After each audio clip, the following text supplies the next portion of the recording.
Episode 7, Dracula's Victory. Van Helsing has come to London at the call of his student, Dr. Seward. As our story continues, Van Helsing and Dr. Seward are battling the forces of evil for the life of Miss Lucy Westenray. Lucy Westenray's Diary, 12 September 1897. How good they all are to me. I quite love that dear Dr. Van Helsing. I wonder why he was so anxious about these flowers. He positively frightened me. He was so fierce. And yet he must have been right, for I feel comfort from them already. Somehow I do not dread being alone tonight, and I can go to sleep without fear. Such a terrible struggle I have had against sleep these last few days. The pain of the sleeplessness, or the pain of the fear of sleep, with such unknown horrors as it has for me. How blessed are some people whose lives have no fears, no dreads, to whom sleep is a blessing that comes nightly and brings nothing but sweet dreams. Dr. Seward's Diary. Van Helsing and I arrived at the Westenray home in Hillingham at 8 o'clock. It was a lovely morning. The bright sunshine and all the fresh feeling of early autumn seemed like the completion of nature's annual work.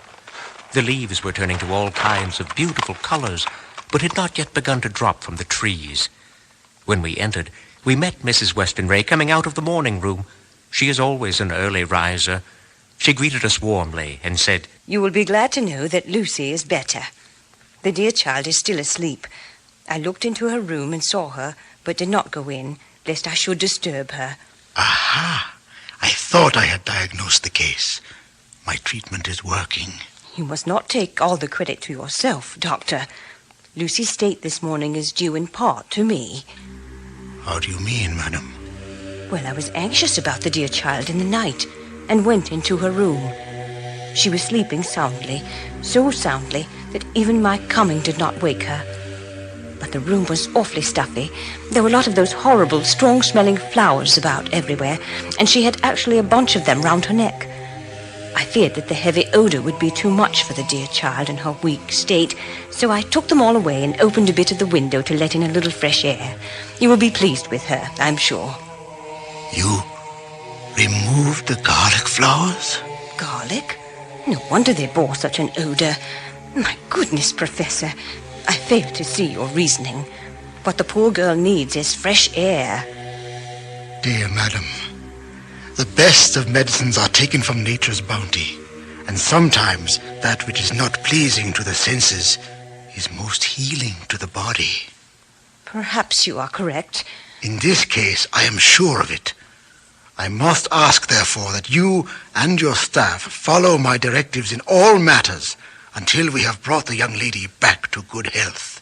Well, if you insist. Indeed, I do. She moved off into her boudoir, where she usually breakfasted early. As she had spoken, I watched the professor's face and saw it turn ashen gray. He had been able to retain his self-command whilst the poor lady was present, for he knew her state and how mischievous a shock would be. He actually smiled on her as he had held open the door for her to pass into her room. But the instant she had disappeared, he pulled me suddenly and forcibly into the dining room and closed the door. Then, for the first time in my life, I saw Van Helsing break down. He raised his hands over his head in a sort of mute despair, and then he beat his palms together in a helpless way. Finally, he sat down on a chair and turned to me. My God! My God! What have we done? What has this poor thing done that we are so sore beset? Is there fate amongst us still, that such things must be, and in such way this poor mother, all unknowing and all for the best as she think, does such thing as lose her daughter body and soul? And we must not tell her. We must not even warn her, or she die, and then both die. Oh, how we are beset, how are all the powers of the devils against us. Dr. Van Helsing, we must not surrender. You are correct. Come, we must see and act. Devils or no devils, or all the devils at once, it matters not. We fight him all the same. Quick, to her room.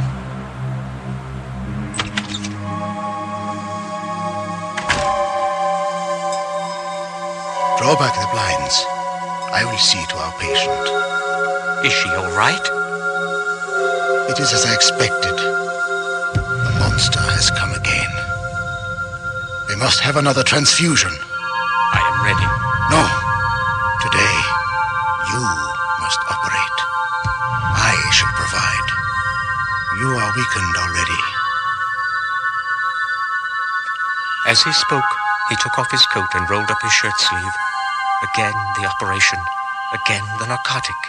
Again some return of color to her ashen face and the regular breathing of healthy sleep.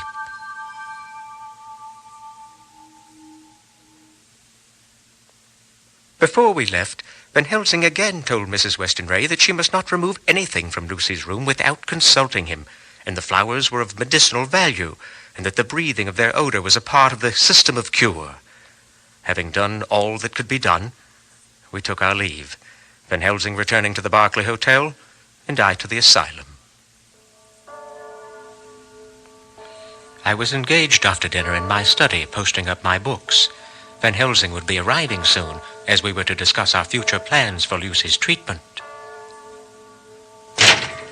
Suddenly, my office door burst open, and there stood Renfield in an apparent mad frenzy, and with a dinner knife in his hand. The blood is the life. Renfield, stand where you are. Oh, no, Doctor. Not until we've had a bit of your blood. Hey. You've cut me. What has happened here? He's attacked me. It's Renfield, the patient I've spoken of. You have spilt much blood. And I have little enough to spare. John, look. Your patient. Renfield had cut me at the wrist, and the wound had bled freely for a few moments. I had just now occupied myself binding the wound, and as I returned my attention to Renfield, I was sickened by his activity. He was lying on his belly, on the floor, licking up like a dog the blood which had fallen from my wounded wrist. The blood is the life. The blood is the life. This is insane, beyond my comprehension. You must brace yourself, my friend. This is but the beginning. It will require all of your strength and character to see the things which you will see, and do the works which you must do in the days ahead. May I speak with your patient? He appears satiated and has calmed himself. Do what you will. I am baffled. Mr. Renfield? Renfield? Answer the man. This old man is of no interest to me. Renfield. No, it is all right. Perhaps your patient has lost interest in life eternal. What's that you say? Or those who live beyond the grave. What? Who are you? How do you know these things? You see, Mr. Renfield, I am not of this country. I come from a land of dark forests where we have ancient castles and remember the ancient ways. Do I interest you now? I am indeed curious. As I thought you would be.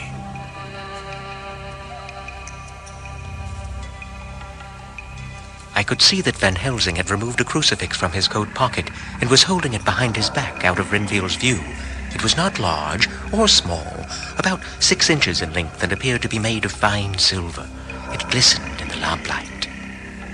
In fact, Mr. Renfield, I have a gift for your master. Perhaps you would be so kind as to deliver it to him next you meet. A gift? For the master? What manner of gift? Just this. Here, take it. Why do you shudder? You are a dangerous man. I should hope so. And a foolish man. You tempt his wrath, not mine. What is your name? I am Van Helsing. What is your master's name? The master has many names. So says the ancient text.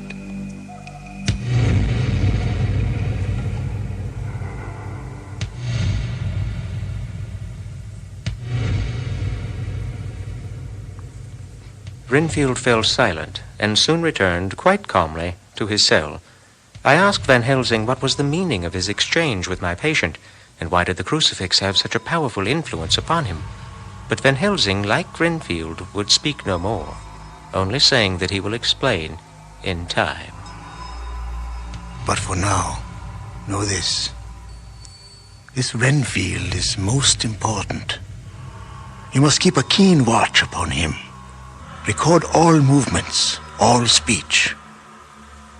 This patient of yours is a pawn, yet he may deliver the king.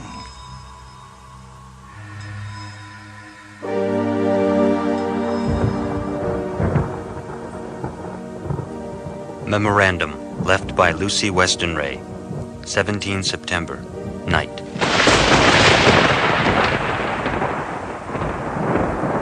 I write this and leave it to be seen, so that no one may by any chance get into trouble through me. This is an exact record of what took place tonight.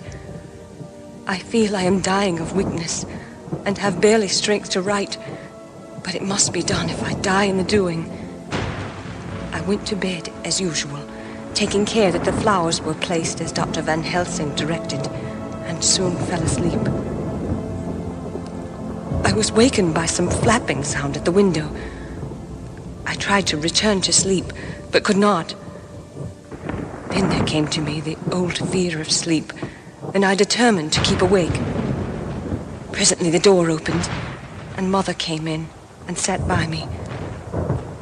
Just then the flapping and buffeting came to the window again. She was startled and a little frightened. I tried to pacify her, and at last succeeded, and she lay down on the bed to rest. But I could hear her poor dear heart still beating terribly.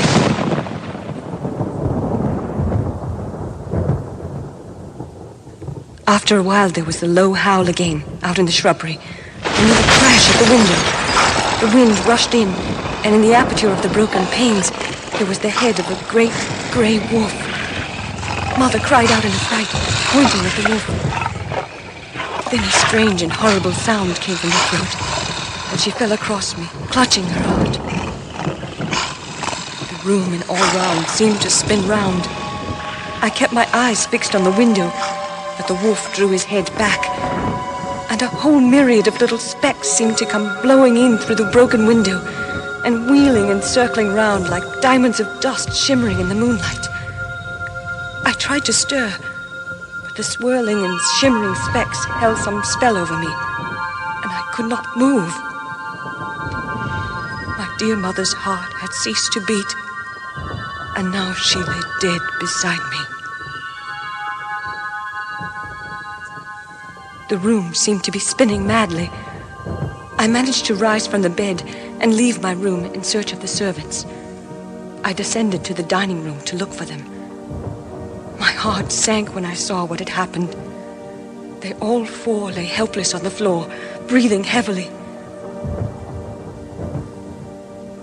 What am I to do? What am I to do? I am back in the room with Mother. I cannot leave her, and I am alone, save for the sleeping servants, whom someone has drugged. Alone with the dead. I dare not go out, for I can hear the low howl of the wolf through the broken window. The air seems full of specks, floating and circling in the draught from the window, and the lights burn blue and dim. What am I to do? God shield me from harm this night. I shall hide this paper in my breast, where they shall find it when they come to lay me out. My dear mother gone. It is time that I go too. Goodbye, dear Arthur, if I should not survive this night. God keep you, and God help me.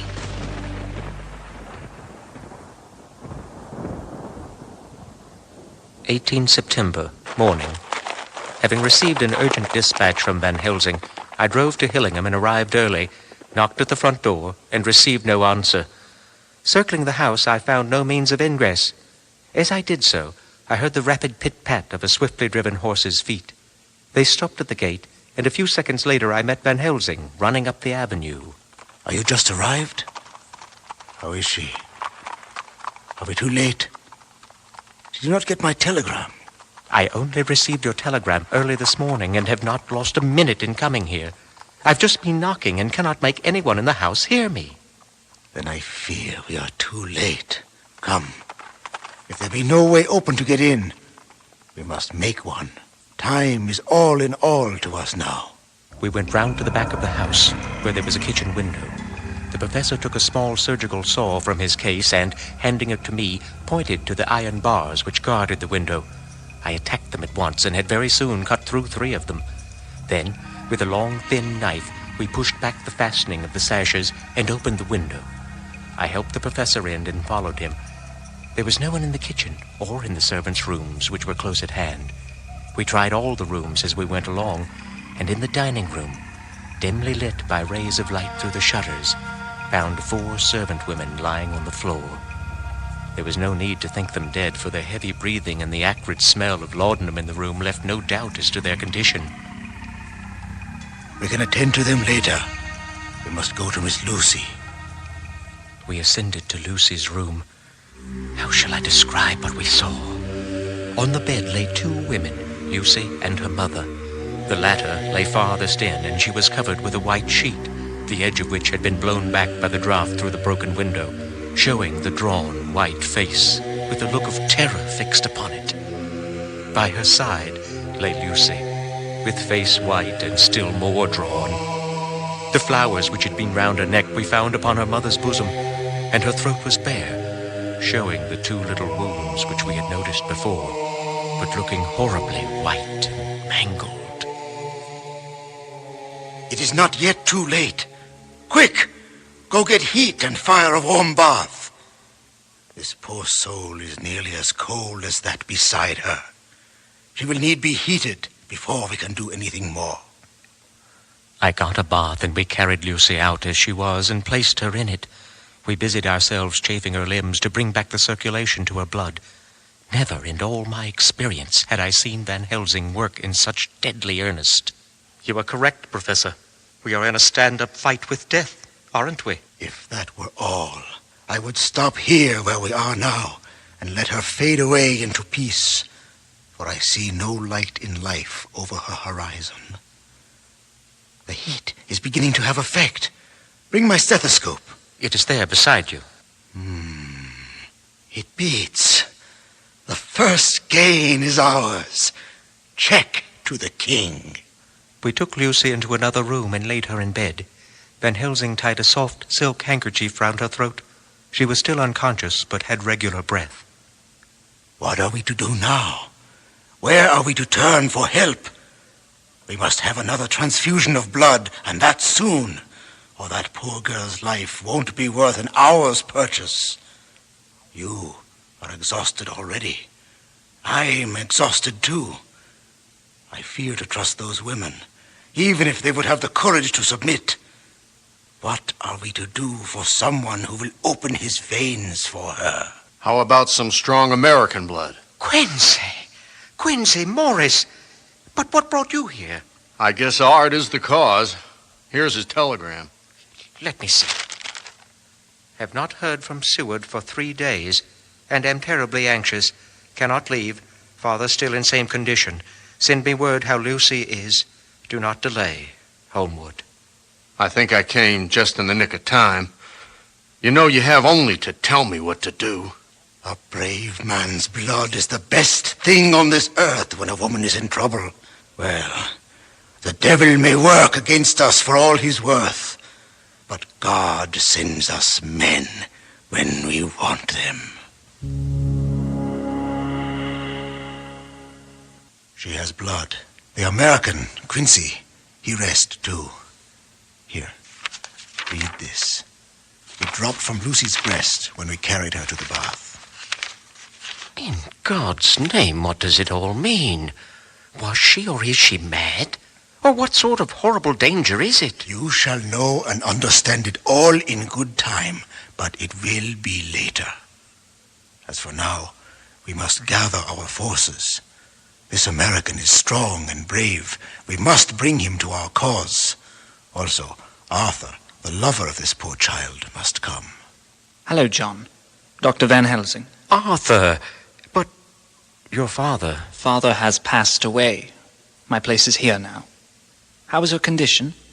Come, you shall see. Lucy was breathing somewhat stertorously, and her face was at its worst, for the open mouth showed the pale gums. Her teeth, in the dim, uncertain light, seemed longer and sharper than they had been in the morning. In particular, by some trick of the light, the canine teeth looked more pointed than the rest. When Van Helsing saw this, I could hear the hissing indraw of his breath, and he said to me in a sharp whisper, "Draw up the blind. I want light."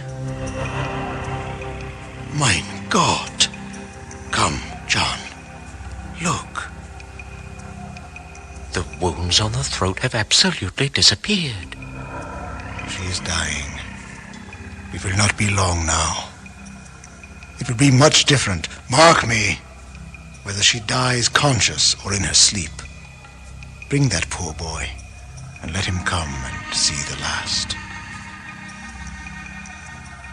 Arthur, my dear old fellow, summon all your fortitude. It will be best and easiest for her. What do you mean? Young man, come here to the bed.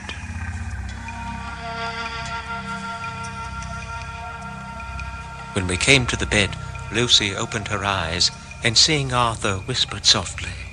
Arthur, oh, my love. He was stooped to kiss her when Van Helsing motioned him back. No, not yet. Hold her hand. It will comfort her more. So Arthur took her hand and knelt beside her, and she looked her best, with all the soft lines matching the angelic beauty of her eyes. Then gradually her eyes closed, and she sank to sleep. For a little bit her breast heaved softly, and her breath came and went like a tired child's. And then, insensibly, there came the strange change which I had noticed in the night. Her breathing grew stertorous, the mouth opened, and the pale gums drawn back made the teeth look longer and sharper than ever. In a sort of sleep-waking, vague, unconscious way, she opened her eyes, which were now dull and hard at once, and said in a soft, voluptuous voice, such as I had never heard from her lips, Arthur? Oh, my love. I'm so glad you have come. Come here. Kiss me. Arthur bent eagerly over to kiss her, but at that instant Van Helsing, who, like me, had been startled by her voice, swooped upon him, and catching him by the neck with both hands, dragged him back with a fury of strength which I had never thought he could have possessed, and actually hurled him almost across the room. Not for your life. Not for your living soul and hers. And he stood between them like a lion at bay. Arthur was so taken aback that he did not for a moment know what to do or say, and before any impulse of violence could seize him, he realized the place and the occasion, and stood silent, waiting. I kept my eyes fixed on Lucy, as did Van Helsing, and we saw a spasm of rage flit like a shadow over her face. The sharp teeth champed together. Then her eyes closed, and she breathed heavily. Very shortly after, she opened her eyes in all their softness, and, putting out her poor thin hand, took Van Helsing's great brown one. Drawing it to her, she kissed it. My friend. My true friend. Oh, guard him and give me peace. I swear it. Arthur, come, my child. Take her hand in yours and kiss her on the forehead, and only once. Their eyes met instead of their lips, and so they parted. Lucy's eyes closed, and Van Helsing, who had been watching closely, took Arthur's arm and drew him away. And then Lucy's breathing became stertorous again, and all at once it ceased. It is all over. She is dead. I took Arthur by the arm and led him away to the drawing room, where he sat down and covered his face with his hands, sobbing in a way that nearly broke me down to see. I went back to the room and found Van Helsing looking at poor Lucy, and his face was sterner than ever. Some change had come over her body. Death had given back part of her beauty, for her brow and cheeks had recovered some of their flowing lines. Even the lips had lost their deadly pallor. It was as if the blood, no longer needed for the working of the heart, had gone to make the harshness of death as little rude as might be. We thought her dying whilst she slept, and sleeping when she died. There is peace for her at last. It is the end. Not so, alas, not so. It is only the beginning. When I asked him what he meant, he only shook his head and answered, We can do nothing as yet. Wait and see.